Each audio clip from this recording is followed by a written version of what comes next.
И снова здравствуйте, друзья! Автомеханик в Калифорнии рад приветствовать вас на своем канале.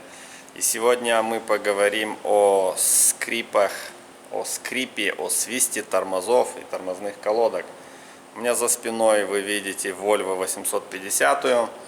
И те, кто следит за моими видео, знают, что в прошлый раз я менял на этой Volvo почти новые диски и колодки, только из-за того, что они скрипели, свистели, они создавали такой конкретный звук. Я поменял их на новые, и буквально неделя не прошла, человек опять приехал обратно, задние тормоза свистят. Что я сделал? Я разобрал,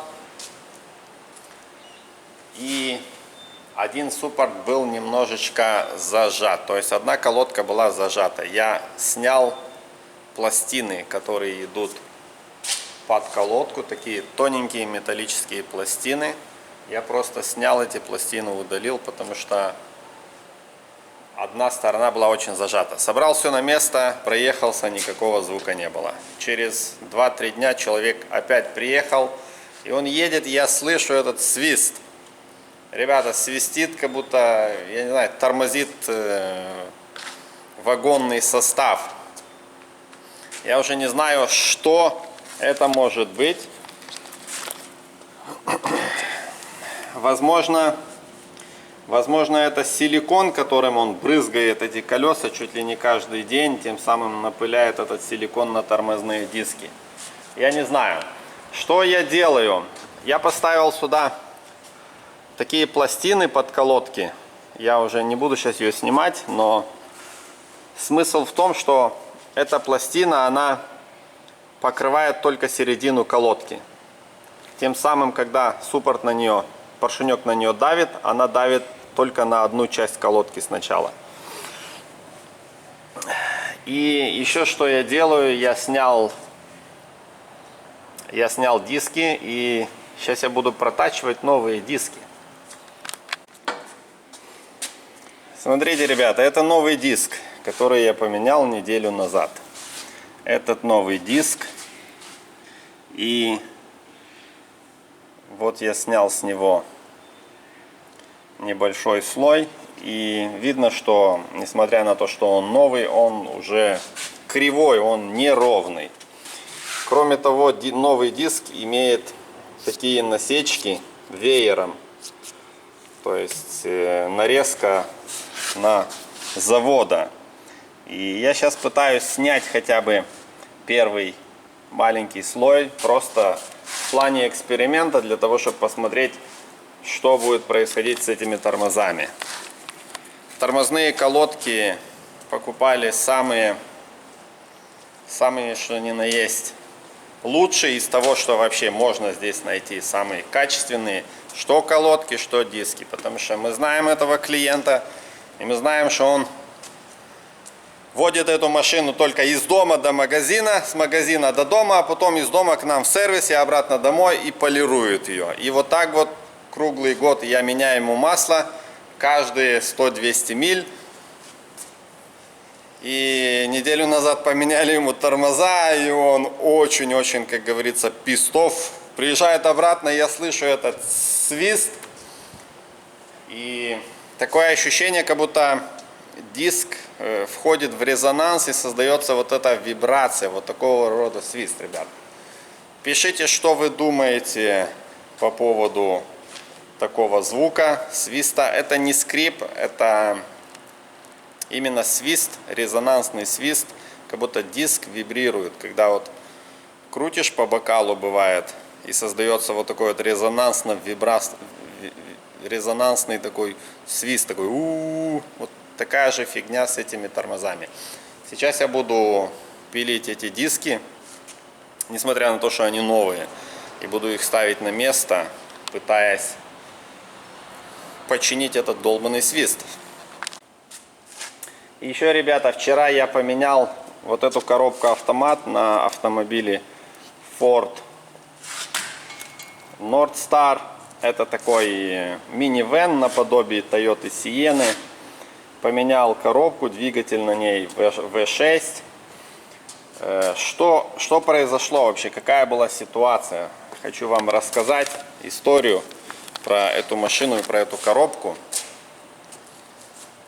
Камеру я вчера не брал с собой на работу, но поэтому и видео нету замены. Но коробку я поменял, машина уехала. История такова. Человек, наш клиент, живет здесь неподалеку от нас, в нескольких кварталах. Заметил у себя возле дома мужика, который спит в машине. Вот именно в этом Форде Нордстаре. Он сзади себе там оборудовал, завесил все окна шторками. И он, короче, спал в этой машине, жил в этой машине. И его начали прессовать службы дорожные за то, что он там не может парковаться. И этот человек его как бы пожалел, сказал: припарканись, вот у моего дома есть драйвей, моя площадка, парканись на площадке у моего дома. Он парканулся на площадке у его дома, и как он объяснил, он жил там где-то полгода, у него прямо перед домом. Он жил там полгода, и уехать он не может, потому что у него не работала коробка. Коробка втыкала сама в первую передачу после 50 минут езды и просто ехала в первой передаче. И хозяин этого дома решил помочь этому человеку, решил помочь этому бездомному, и он за свои деньги купил ему коробку, правда бэушную, он заказал ее с разборки, и он за свои деньги заплатил за замену этой коробки. Обошлось ему это, я не знаю, почем он брал бэушную коробку, но сама замена стоила $1450, плюс сама коробка в районе, наверное, как минимум $400-500 бэушная, без никакой гарантии. И все это дело обошлось человеку в около $2000, и все это дело он сделал ради того, чтобы, я не знаю, либо помочь этому человеку, либо избавиться от него, чтобы он смог вообще уехать с его драйвея, с его площадки перед домом. Вот такая вот история, ребята, произошла. Хотел вам просто про нее рассказать. Смотрите, ребята, я снял где-то, наверное, около 2 десяток по 1 десятке с каждой стороны. И вот он пропиленный диск, вот он новый диск. Я думаю, что вам видны вот эти такие веерообразные риски.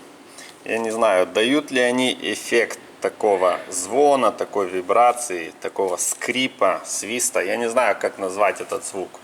Но я просто уже не знаю, что делать, потому что я 2 раза после того, как поставил новые тормоза и диски, я снимал первый раз, снимал эти пластины, потом опять использовал этот антисквик, специальный гель, смазывал колодки. Это не помогло. Сегодня я опять снимал их. На колодках был такой, знаете, зеркальный слой, такое ощущение, как будто колодки наполировались чем-то. Я колодки пропилил на наждачке, снял этот слой, поставил все на место.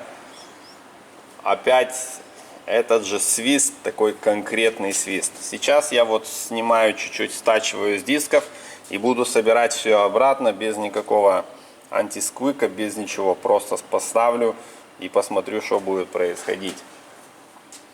Автомеханики, коллеги, пишите ваши соображения, ваши мнения. Сталкивались ли вы с подобного рода скрипом, свистом в тормозной системе, и как вы решали проблему, и в чем вообще была проблема. Если вы что-то знаете, буду вам благодарен, да и многие тоже будут вам благодарны.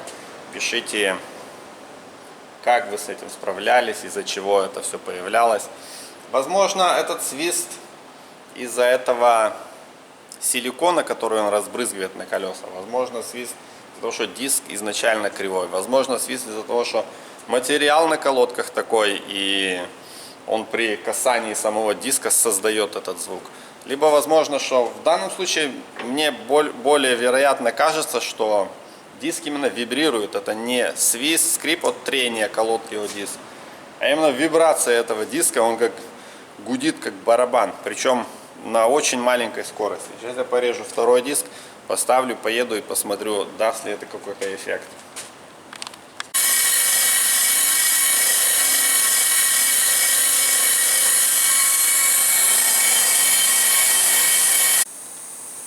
Ребята, диски на месте. Я их чуть-чуть подпилил, подрубил. И держим пальцы крестиком, чтобы они не скрипели, а то придется их заново менять. Да, вот такой вот дебилизм может произойти, что я буду менять их опять заново. Будем покупать новые, будем менять.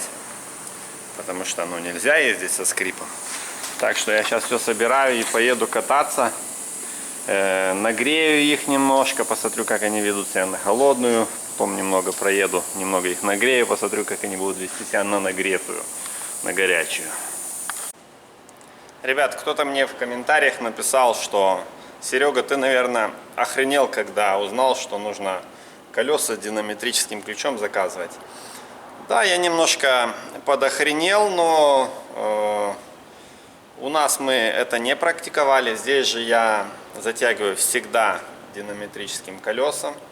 Не в плане того, что я не доверяю пистолету, а в плане того, что я просто подстраховываюсь для того, чтобы не забыть закрутить колесо. Потому что каждый автомеханик, ребята, поверьте мне, хоть раз в жизни забывал закручивать колесо, отправлял машину и после сразу вспоминал, что колесо не закручено. У меня было такое в моей жизни, в моей практике. Один раз, правда, честно вам скажу, но мне этого было достаточно. Поэтому сейчас я просто для того, чтобы подстраховаться, затягиваю ключом и всегда уверен, что колеса затянуты. Приехал он, ребята, не конкретно потому, что скрипят тормоза, а приехал он потому, что у него загорелась лампочка ABS. И я продиагностировал. Диагностируется она блик-кодами. Если вы знаете, что это такое, это моргающая лампочка, которая выдает сигналы. Ты их записываешь и потом смотришь по расшифровке, что это за ошибка. Ошибка была по датчику ABS. На задней оси я поменял оба датчика задние на ABS. И ошибка была по лягушке тормозной. Там у нас две лягушки, одна на стопы, другая на круиз-контроль. Я поменял обе лягушки, потому что никто здесь не хочет разбираться, какая из них работает, какая не работает. Хотя я проверил, я явно нашел, которая из них работает, которая нет, они простые, размыкание и замыкание контакта. Но я поменял обе эти лягушки. Я поменял лягушки, поменял два датчика. Сейчас пропилил диски и поеду послушаю, как они скрипят. Где спидометр, меня там спрашивали. Ребят, спидометр починен, спидометр на месте. Торпеду я снимал, клеил вот здесь, вот она чуть-чуть обуглилась. Снимал, короче, разбирал всю торпеду, клеил вон то место. Что только я не делал на этой машине, что я только на ней не делал. Я уже даже не знаю, с какой стороны не подойди, я в ней все делал в этой машине. Так что вот такой вот любитель, а я еду вроде не слышу никакого скрипа. Сейчас проеду, нагрею немного ее. Короче, ребята, скрипа, свиста тормозов уже нету, но лампочка ABS опять загорелась. Сейчас мы посмотрим, какая у нее ошибка. Раз,